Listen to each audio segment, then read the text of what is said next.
안녕하세요. 시청자 여러분을 위한 건강솔루션 TV닥터 처방전입니다. 오늘의 건강 주제는 자궁근종입니다. 산부인과 전문의 청근수 선생님과 함께 알아보도록 할게요. 선생님 어서 오세요. 네, 안녕하십니까. 산부인과 전문의 정근수입니다. 반갑습니다. 반갑습니다, 선생님. 이 자궁근종, 여성에게 매우 흔한 질환 중 하나잖아요. 정확히 이건 어떤 질환인가요? 네, 자궁근종은 자궁에 생기는 양성종양으로서 대부분 암이 아닌 자궁 근육에서 생기는 혹입니다.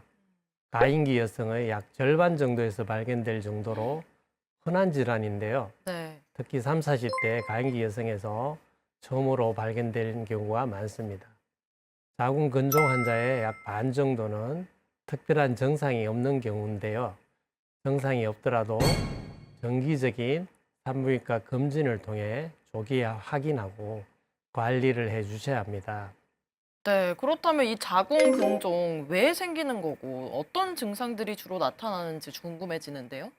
네, 자궁근종은 정확한 원인이 명확하게 밝혀지지는 않았습니다. 네. 그러나 가장 밀접하게 관련이 있는 것은 여성 호르몬, 특히 에스트로겐이라고 알려져 있죠. 이 호르몬이 자궁근종의 성장을 촉진하는 역할을 하기 때문에 가임기 여성, 즉 35세 이후 여성에게 많이 발생되는 걸로 보입니다. 이 외에도 유전적 요인이나 비만 스트레스, 생활 습관 등이 간접적으로 작용할 수도 있겠습니다. 네. 자궁근종이 있을 경우 생리량이 많아지거나 생리 기간이 길어지고 심한 생리통이나 하복부 통증을 느끼는 경우가 많습니다. 또 근종이 커지게 되면 방광이나 장을 눌러서 소변을 자주 본다든지 또 배변하는데 불편함을 느낄 수도 있겠습니다. 아, 그렇군요. 하나의 원인이라기보다는 여러 요인이 복합적으로 영향을 미치는 질환이 바로 자궁근종이군요. 그런데 이렇게 생긴 자궁근종 한 번 생기면 계속해서 그걸 가지고 가야 하는 건가요? 아니면 이게 저절로 없어지기도 하는 건가요? 자궁근종은 대체로 천천히 자라는 양성종양입니다. 그렇지만 자연스럽게 작아지거나 저절로 없어지는 경우는 매우 드물다고 하겠습니다. 다만 폐경기에 접어들면서 여성 호르몬이 줄어들게 되면 자궁근종의 크기가 자연스럽게 작아지는 경우가 있고요. 또 어떤 분들은 아주 오랜 시간 동안 크기 변화 없이 유지되기도 합니다. 반대로 임신하는 것처럼 호르몬 변화가 큰 시기에는 근종이 아주 커지는 경우도 드물지 않습니다. 이처럼 자궁근종은 개인마다 경과가 다르기 때문에 정기적인 검사를 통해서 변화 양상을 꾸준히 관찰해야 합니다. 그러면 자궁근종이 있으면 이 임신이나 출산이 어려워지게 되는 건가요? 어떤 영향을 미치게 되는 건지 궁금한데요. 네, 자궁근종이 있다고 해서 모든 경우에 임신과 출산이 어려운 것은 아닙니다. 다행이네요. 다만 자궁근종이 어디에 생겨 있는지가 매우 중요한데요. 음. 근종의 위치에 따라 크게 세 가지로 나누게 됩니다. 자궁 바깥쪽 외벽을 향해 자라는 장막하 근종이 있고요. 자궁의 근육층 내에서 생기는 근층 내 근종, 그리고 자궁 내막 쪽을 향해 자라는 점막하 근종이 있습니다. 이 중에 점막하 근종처럼 자궁 내막에 가까이 위치한 근종은 수정란이 착상해야 하는 부위에 직접 영향을 줄 수도 있고요. 또 그래서 임신이 어렵거나 유산이 쉽게 되는 경우도 있습니다. 또 근종의 모양에 따라서 자궁 모양이 변화가 되거나 공간을 좁게 만드는 경우에는 태아 성장에 영향을 줄 수도 있겠죠. 그리고 조산이나 태반 이상 등의 위험이 증가할 수 있습니다. 반면에 자궁 바깥쪽에 생긴 장막하 근종처럼 임신에 큰 영향을 주지 않는 경우도 많기 때문에 자궁 근종이 있다고 해서 무조건 임신을 포기한다 이렇게 할 수는 없습니다. 중요한 것은 근종의 위치와 크기, 상태를 정확히 파악한 다음에 필요하다면 적절한 치료를 하고 또 경과 관찰하는 것이 중요하겠습니다. 네, 근종이 자궁의 어떤 위치에 생겼는지 정확한 진단을 통해서 자궁 근종을 체계적으로 관리하는 게 중요하겠습니다. 똑똑 쌤 도와주세요. TV 닥터 처방전 지금부터는 개인 맞춤형 처방전을 받아보도록 할게요. 먼저 첫 번째 사례자부터 만나보겠습니다. 안녕하세요. 최근 생리양이 많아지고 빈혈이 너무 심해서 산부인과에 갔더니 자궁 근종이라고 진단을 받았는데요. 일단 수술할 정도는 아니라고 해서 약물을 써보자고 하시네요. 이거 어떻게 치료가 이루어질까요? 라는 사연 보내주셨습니다. 자궁 근종의 치료 방법 중에 약물 치료는 어떻게 이루어지게 되는 건가요? 네, 먼저 근종 크기가 작고 특별한 증상이 없는 경우에는 치료 없이 정기적인 관찰만으로도 충분한 경우가 상당히 많습니다. 반대로 사연자처럼 생리양이 많아지거나 빈혈과 통증이 발생한다면 또 자궁 근종이 커서 주의장기를 압박하는 경우에도 치료를 고려해야 되는데요. 약물 치료는 근종이 비교적 작거나 증상이 심하지 않는 초기 단계에서는 고려할 수가 있겠습니다. 주로 호르몬 조절을 통해서 생리양을 줄이거나 통증을 완화하는 데 그 목적이 있고요. 근종의 성장을 일시적으로 억제하는 데 도움을 줄 수는 있겠습니다. 다만 근종 자체를 완전히 없앤다기보다는 증상을 조절하는 치료라고 이해하시면 됩니다. 그렇군요. 약물 치료로는 증상 완화와 근종 성장을 억제하는 데 도움이 되는 것 같습니다. 자궁을 보존하면서 치료할 수 있다는 점이 장점인 것 같은데요. 그럼 다음 사연 만나보도록 할게요.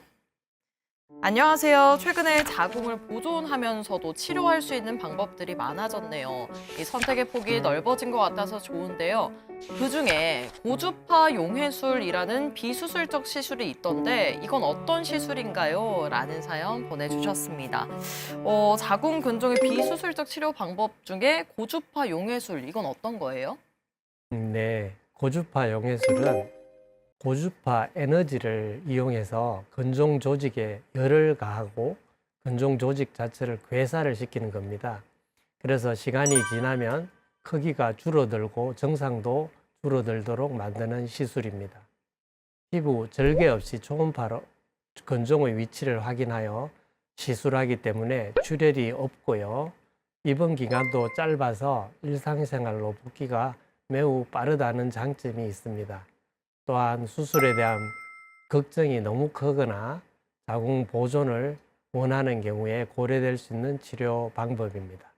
다만 모든 자궁 근종에 적용할 수 있는 것은 아니어서 근종의 위치와 크기, 개수, 또 환자의 나이와 출산 계획 등을 종합적으로 고려해서 전문의 상담 후에 적합 여부를 판단해야 하겠습니다. 네, 환자들의 부담을 덜어주는 자궁 근종의 약물 치료, 비수술적 치료에 대해 알아봤습니다. TV 닥터 처방전, 자궁 근종에 대해 알아보고 있습니다. 선생님, 최종적으로 수술을 해야 하는 상황이라면 어떤 방법들이 있는지 궁금해지는데요. 자궁을 보존할 수 있는 방법도 있을까요? 네, 비수술적 치료로도 효과를 볼 수 있는 경우는 꽤 있지만 근종의 크기가 너무 크거나 또 증상이 너무 심하다, 또 시술로 해결하기는 위치가 어렵다, 이런 때는 수술적 치료가 필요할 수도 있습니다. 자궁 근종의 수술적 치료는 크게는 근종만 절제하는 근종 절제술과 자궁을 전체를 적출하는 자궁 적출술로 나누어지는데요. 임신을 계획하고 있거나 자궁 보존을 원하는 분들께는 자궁 근종만 적출하는 자궁 근종 적출술을, 또 근종이 너무 여러 개 많거나 자궁 전체에 퍼져 있는 경우, 또 재발되어서 일상생활에 큰 지장을 줄 수 있다 이렇게 판단되는 경우에는 자궁 적출을 고려하기도 합니다. 환자분들의 상황과 의지에 따라서 최적의 치료법을 찾아가는 과정이 꼭 필요하다고 할 수 있겠습니다. 그렇군요. 하지만 아무래도 자궁 근종의 조기 발견과 치료를 위해서는 정기적인 이 산부인과 검진이 가장 중요할 것 같은데요. 그렇습니다. 정기적인 산부인과 검진은 매우 중요합니다. 특히 자궁 근종은 증상이 없는 경우도 많고 증상이 애매한 경우도 많습니다. 그래서 자기가 진단하기가 상당히 어려운데요. 정기적인 초음파 검사만 해주시면 근종의 발생 여부나 크기, 위치 등을 조기에 발견할 수 있습니다.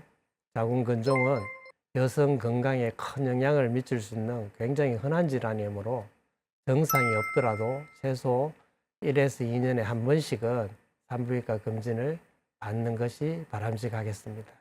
네, 알겠습니다. 자궁 근종과 관련해서 꼭 기억해야 할 처방전 정리해 드릴게요.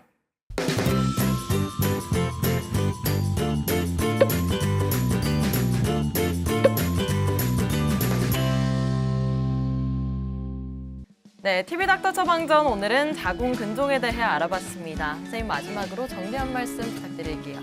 네, 자궁 근종은 조기에 발견해 그 상태에 맞게 관리를 잘 하시면 일상생활에 불편을 줄이고 건강을 지키는 데 도움이 될 수 있습니다. 혹시 생리량이 너무 많아지는 그런 변화가 있거나 하복부 통증처럼 몸이 보내는 신호가 반복되고 있다면 반드시 산부인과를 찾아서 정확한 진단과 상담을 받아보시길 권해드립니다. 네, 선생님 오늘 말씀 고맙습니다. 저희는 다음 주 이 시간에 더욱 알차고 유익한 처방전 가지고 다시 돌아오겠습니다. 오늘 하루 더 행복하고 더 건강하세요.